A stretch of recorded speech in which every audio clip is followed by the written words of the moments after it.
वर्धापन सोहळ्याच्या निमित्ताने या ठिकाणी जमलेले सर्वच या गावातील सरपंच, उपसरपंच, चेअरमन, व्हाईस चेअरमन, आजी माजी सर्वच पदाधिकारी आणि आजूबाजूच्या परिसरातून आलेले सर्वच नेते मंडळी, या गावाच्या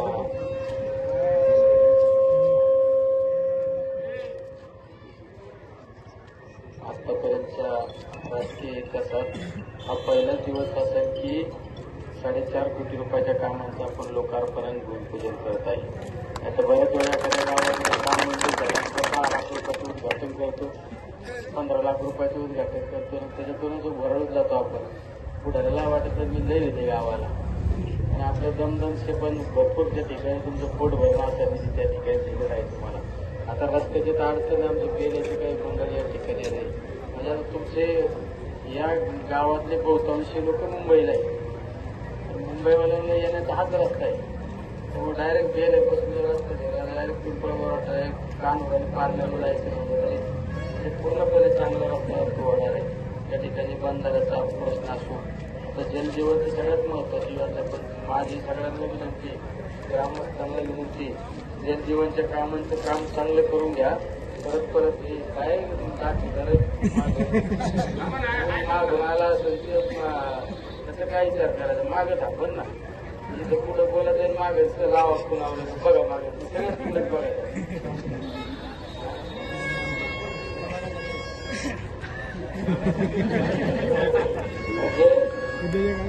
जलजीवनचे काम परत होत नाही. 1.5 कोटी रुपयाची योजना आहे तुमची, चांगलं काम करून घ्या. म्हणजे आपल्याकडे कधी त्या पोटी त्या योजनेचं नुकसान करू नका.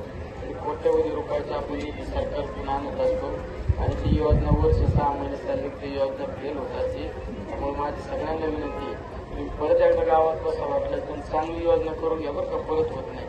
कारण मी 2010ला आमच्यात सरपंच असताना माझ्या जे पाणी पुरवठा योजना होती त्या योजनेला इतके कनेक्शन दिलेले होते, बोगस कनेक्शन दिले होते, कधीच गावाला पाणी येत नव्हतं. प्रत्येक दारापुढं 2-2, 3-3, 4-4 फुटाचे खड्डे होते, कारण पाणी प्रेशर येत नव्हतं. मी नवीन योजना मंजूर केली सचिनराव. ही योजना काही 1 वर्षात होत नाही. मी 2010 ते 11 सरपंच होतो, पण नंतर माझा सरपंच पदाचा कार्यकाळ संपल्यानंतर सुद्धा तिथे पाणी पुरवठा समितीचा मी अध्यक्ष राहिलो आणि मी कधी एवढं फिरलो नाही. पण ज्यावेळेस फायनल ती योजना चेक करायची होती तर 4-4 किलोमीटर योजना आमच्या पाणी पुरवठ्याच्या लाईन होत्या. प्रत्येक नळ कनेक्शनवर गेलो किती प्रेशरने पाणी येते विचार केला, सगळं फुल प्रेशरने पाणी आलं पाहिजे. आणि नंतरच्या कालखंडात आमच्या ज्या काही ग्रामपंचायत सदस्यांनी बोगस कनेक्शन घेतलं, बोगस म्हणजे मेन लाईनला कनेक्शन घेतात ना, त्याला वाटत मी ग्रामपंचायत सदस्य व्हायला मला गुन्हा आढळला. मी त्या ग्रामपंचायत सदस्यावर गुन्हा दाखल करतो. काय ग्रामपंचायत सदस्यावर गुन्हा दाखल करतात आणि गावातले बोगस कनेक्शन कट करायचा निर्णय झाला ना, तेवढंच मी माझ्या सख्या चुलत्याचे कनेक्शन कट केलं.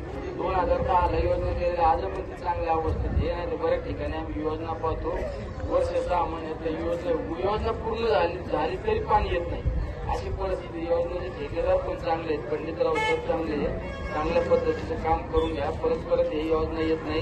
कुठलं काम असतं, आता हे संरक्षण घेतलंय, संरक्षण मिळतंय, आपण थांबून काम करून घेतलं. पण गोष्टी अरे शासन एवढे पैसे देते, शासन पैसे आता निलेश लेखीने काम दिले म्हणजे काही निलेश लेखीने घरातून दिले का?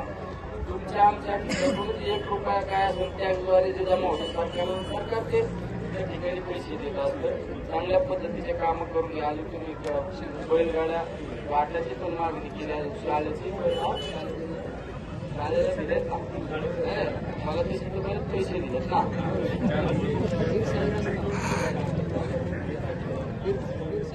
95-5 मध्ये तुम्हाला 30 लाख रुपये टाकले. अजून तुम्हाला कमीत कमी कोटभर रुपये भेटतील. अजून किती कोटी रुपये. मी त्या दिवशी पिंपळगाव सांगितलं होतं आपण लाखात खेळत नसतो, मी लाखातून घटना पण करीत नाही. खरंच 5 हा आज कसं असतं, हनुमानाची शेपटी लांबच असते. हे काम म्हणजे किती काम म्हणजे ना, मला असं कुठलं गाव भेटलं नाही का त्या गावात सांगितलं लय काम दिलं तुम्ही, आता काय काम सगळे बघू नका, बघू नंतर द्या तुम्ही पुढल्या वर्षी, असं कधीच नाही. मी तर बऱ्याच ठिकाणी एखाद्या गावाचे ग्रामस्थ आले मला सांगितलं तुम्ही उद्घाटनाची तारीख द्या, पण एखादं फूट भरून उद्घाटन मी तारीख देतो आणि मी कोणातरी अचानक होतो जातो. मला माहित होतं 1 कोटी रुपयाचे काम देऊन यांचं भागणार नाही, 2 कोटीची यादी देणार आहे. आम्हाला 2 सभामंडप आणि ते घाटाचे 2 सभामंडप हे असंच असतं. ऊस गोड लागला ना मुलाचं खायचं. हा म्हणजे शिकावं, तुमच्याकडूनच शिकावं. शॉर्ट पिरियड मध्ये कार्यक्रम कसा करावा हे तुमच्याकडून शिकावा. यांना वाटलं चालू तू घटना आपलं सांभाळून घ्या का, गाड्या बरोबर काय असते ना गाड्याची जात्रा तसं करून घ्या. जरी इथं कार्यक्रम करायचं ठरलं तर जेवण करावं लागेल, हे सगळं करावं लागेल. माईक सुद्धा इथं आणलाय बा, मंडप लावावा लागेल, टेबल खुर्च्या लावावं लागेल, त्या सत्कार करावा लागेल. हे जमलं फक्त तुम्हाला, तर सत्कार सुद्धा ठेकेदारालाच माझ्या माहिती कसे आले ते सांगितलं. हे सुद्धा शेवट आता आपण मुंबई आणि जुन्नरवाल्यांना जॉईंट आहेत ना, हे सुद्धा जमलं पाहिजे. त्याच्यामुळे सुद्धा अनुकरणच्या निमित्ताने करतो. ठीक आहे, बंधारे आपलं तुम्ही जे बैलगाड्या घाटाचं सांगितलं, फक्त मला जागेचा उतारा द्या. बऱ्याच वेळा आता मी काल याला गेलतो कासाऱ्याला आम्ही त्या बैलगाड्या घाटाच्या उद्घाटनाला तिथे गेलो. तिथे एक शेतकरी पळतच आला, माझ्याकडे अर्धाची फायदेच घेऊन आला. तेव्हा लवस माझी जागा आहे राव. आता ते बिचारा दयावाया करायला लागला. बिचारा म्हणून ठीक आहे, आता तहसीलदार खूप मोजणी करू, तसं काय नका मोजणी सर, तुम्ही जागेचं डॉक्युमेंट आणून द्या. तुमच्या राहायला काय विषय, छोटे छोटे कामं राहिले. सभा मंडपाचं पण काम करू, पुढं करायचं आहे.